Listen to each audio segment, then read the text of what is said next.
생사 없는 마음이 바로 자기 자신입니다. 지우 스님, 지금 여기 앉아 있는 순간은 자신이 의식하던, 의식하지 못하던 자기의 마음을 보고 있는 것입니다.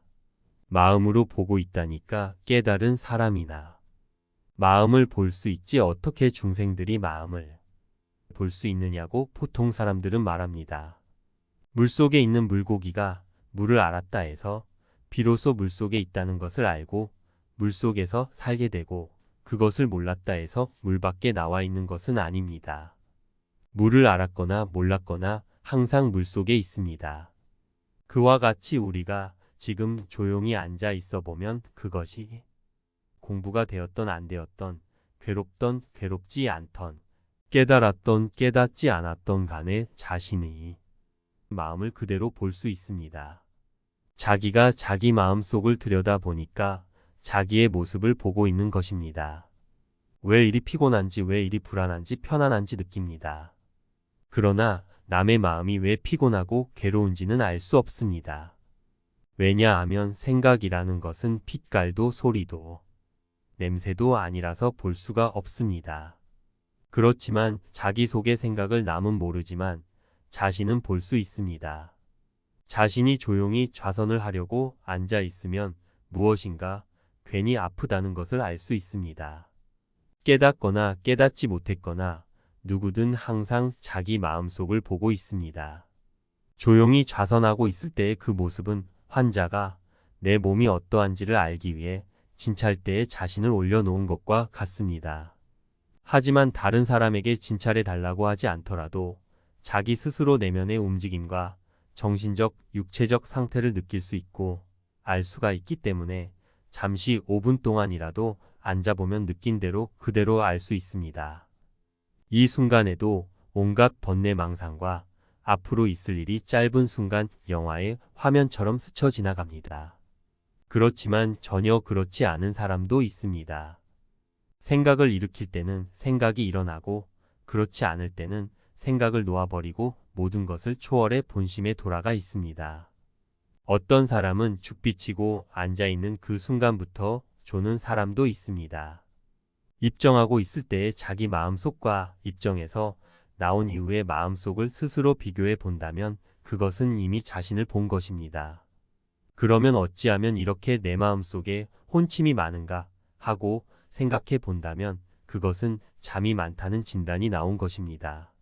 잠도 오지 않는데 어찌 앉기만 하면 온갖 망상이 일어나는가 하고 생각해 본다면 그것은 이미 자신의 마음속에 망상이 많다는 것을 알게 된 것입니다. 우리가 의식하고 있을 때는 소리가 나면 소리인 줄 알게 되고 냄새가 나면 냄새인 줄 알게 되고 물건이 오면 물건인 줄 알게 됩니다.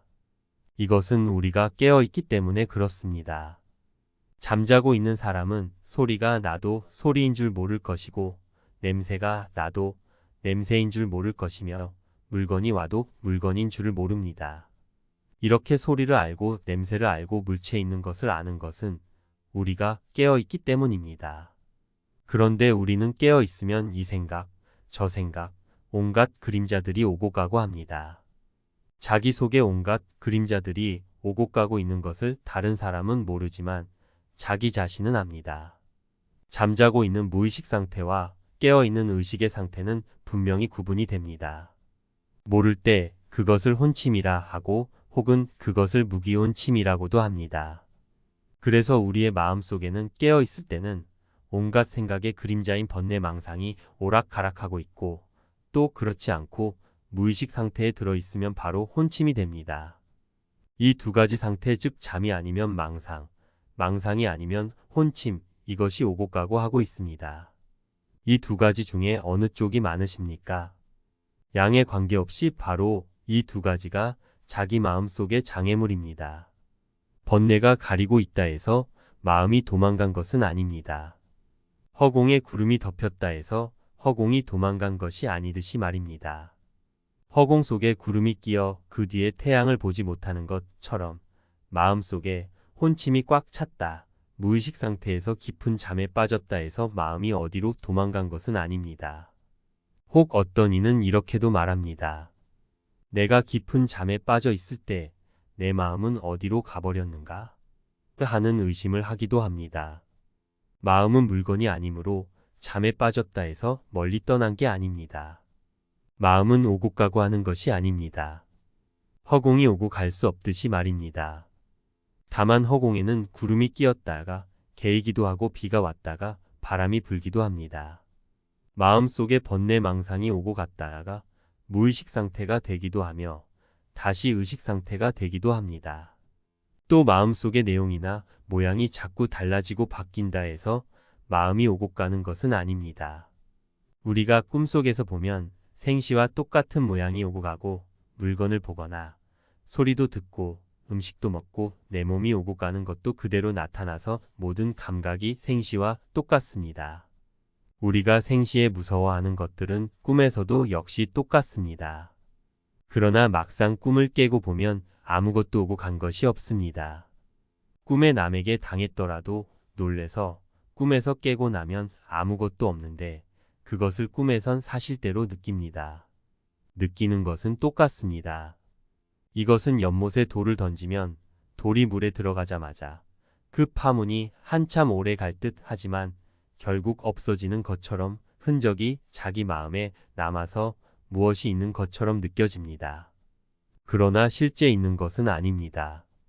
우리 마음속의 생각이나 느낌이 꿈으로 모양으로 나타난다 해서 마음 자체가 오고 가고 하는 것은 아닙니다. 이러한 것이 아무리 자기 속에서 일어났다고 해도 마음이 같이 따라가는 것이 아니고 그러한 있던 생각들이 없어졌다고 해서 마음 자체가 없어지는 것은 아니라는 사실을 우리들은 확실히 알아야 합니다. 마음이란 바로 자기 자신입니다. 자기는 끝없는 과거로부터 지금까지 한 번도 난 일도 없습니다. 난 일이 없다는 것은 동시에 죽은 일도 없다는 것입니다. 우리가 반야심경을 독송하다 보면 색불이공, 공불이색, 색즉시공, 공즉시색, 불생불멸, 부중불감이라는 말이 있습니다. 마음이란 물건이 아니라서 아무리 닦는다 해도 맑아지는 것도 아니고 또 물건이 아니라서 때가 묻는 것도 아닙니다. 그런데 우리는 혼자서 더럽다, 깨끗하다, 커졌다, 작아졌다, 자기 혼자 생각하고 있는 것입니다. 허공 속에 구름이 많으니까 커졌다, 작아졌다 하는 것이지 허공 자체가 커지고 작아지고 하는 일은 없습니다. 또한 마음이란 것은 그 양을 도저히 측정할 수 없습니다. 어디서 어디까지가 마음이라고 우리가 한계를 임의대로 나누어 단정할 수도 없습니다. 그래서 크다고 한다면 마음보다 더 큰 것이 없다고 말합니다. 끝이 없기 때문입니다. 또한 마음이 큰 것이라 해서 우리가 잡아볼 수 있느냐 하면 그렇지도 않습니다. 형체가 없기 때문에 작은 것으로 치면 또 마음보다 작은 것이 없습니다. 아무리 마음을 잡으려고 해도 마음은 형체가 없어서 절대로 잡히지 않습니다. 우리가 죄를 지으면 형사가 와서 잡아다가 감옥에 가둘 수 있지만 마음속으로 무슨 일을 하던 아무도 본인 자신을 가둘 수 없습니다.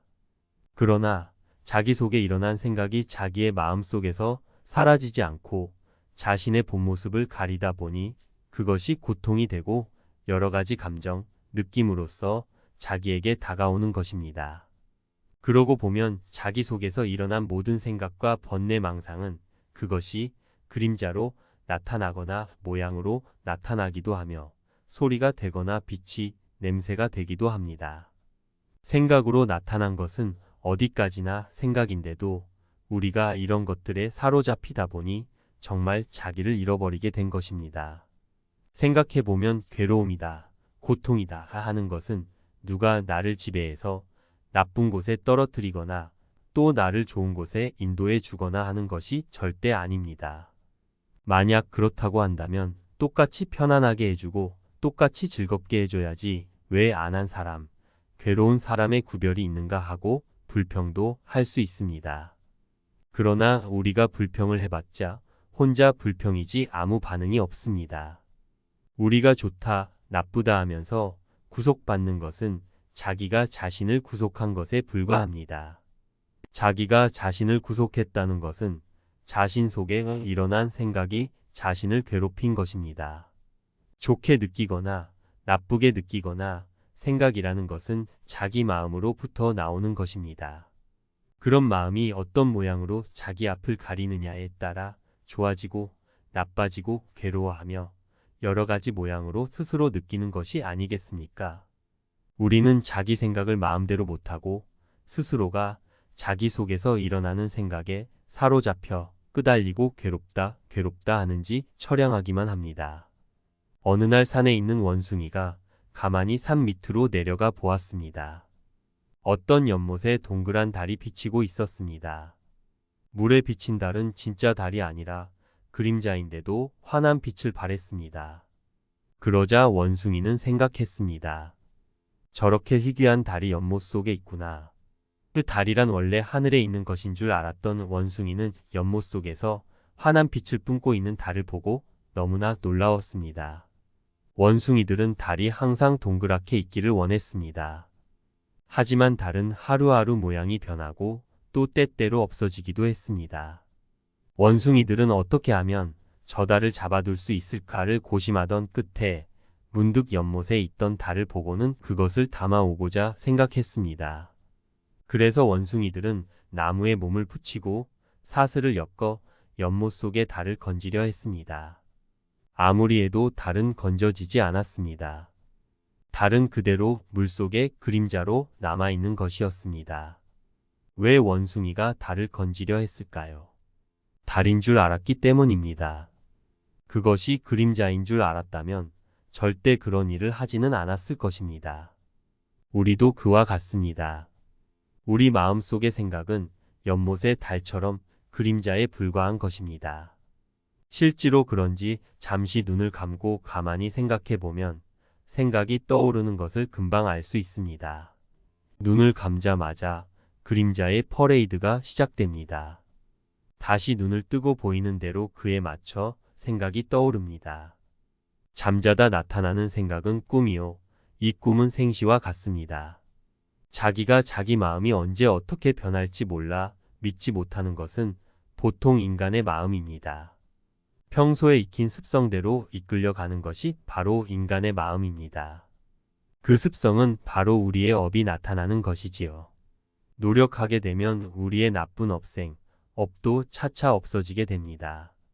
우리 마음의 모든 번뇌망상, 각자가 지금까지 살아오면서 신, 구, 일, 삼업 중 어느 쪽으로 젖어왔냐 하는 것, 말도 항상 선한 마음으로 하는 생활에 젖은 사람은 누구를 대하더라도 항상 공손하고 남에게 부드럽게 대합니다. 그것은 익혀왔기 때문입니다. 정반대로 항상 남을 욕하고 중상모략하는 사람은 남을 보면 한마디라도 좋게 말할 줄 모릅니다. 이것도 습입니다. 그러나 이것이 안 된다, 나쁘다 하는 것만 알더라도 큰 힘이 됩니다. 다음에는 자신이 노력하면 됩니다. 그 다음에 나쁜 생각이 일어나더라도 그 한 생각을 놓아버리면 좋은 쪽으로 돌리고 하다 보면 나쁜 습성이 저절로 일어났듯이 좋은 습성도 저절로 일어나기 마련입니다.